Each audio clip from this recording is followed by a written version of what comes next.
బ్రహ్మకమలం ఈ వృక్షం చాలా అరుదైంది. ఏడాదికోసారి మాత్రమే విరబూసే ఈ బ్రహ్మకమలం చెట్టు ఆ ఇంట్లో 12 పువ్వులు పూసింది. పువ్వు వికసించిన ప్రతిసారి ఆ ఇంట్లో ఏదో ఒక అద్భుతం జరుగుతుంది. అందుకే ఆ పువ్వు ఆ ఇంటి పాలిట దైవంగా మారింది. శివుడికి అత్యంత ప్రీతిపాత్రమైన ఈ అరుదైన పుష్పం ఆ ఇంటి దైవంగా మారటానికి కారణమేంటో ఇప్పుడు చూద్దాం.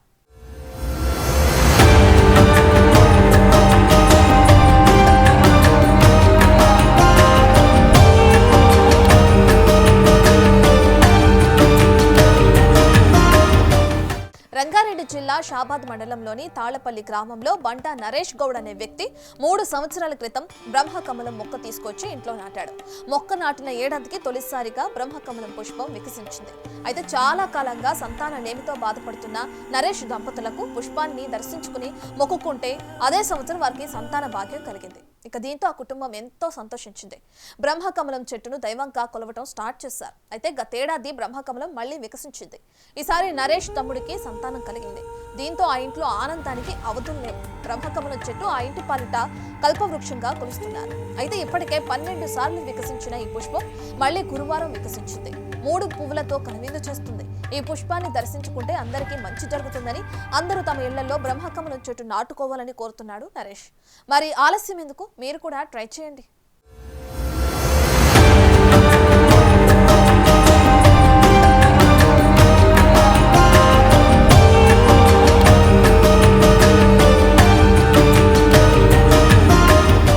నా పేరు నరేష్, మాది తాళపల్లి షాబాద్ మండల్. అయితే బ్రహ్మకమలము ఇది 3 ఇయర్స్ అయింది తెచ్చి మా ఇంట్లో. అయితే ఇయర్లీ ఒకసారి పూలు పూస్తాయి. ఈ సంవత్సరం శ్రావణంలో పూలు పూసాయి 12 పువ్వులు. ఇప్పుడు ఒక 5, నిన్న ఒక 2 పూసినాయి. అంటే ఫస్ట్ టైం పూసిన ఇయర్లే మాది ఇంట్లో 2 చిన్నపిల్లలు వచ్చారు చాలా సంవత్సరాల తర్వాత. ఆ ఇయరే ఫస్ట్ టైం పూసాయి. ఫస్ట్ టైం ఇతనే పుట్టాడు. ఇతని తర్వాత మా పాప పుట్టింది మా తమ్ముడికి. ఇది రావడం మంచి శుభసూచకంగా నేను కూడా అనుకుంటున్నా. ఇది పరమేశ్వరునికి అతి ప్రీతికరమైన పువ్వు, ఇష్టమైనది కూడా. అంటే బ్రహ్మకమలాన్ని నేను నమ్ముతున్నాను, దీనివల్ల మంచి జరుగుతుందని. ఎగ్జాంపుల్ మా ఇంట్లోనే చెప్పాగా ఇప్పటివరకు. చాలా ఆనందంగా ఉంది చూడడానికి.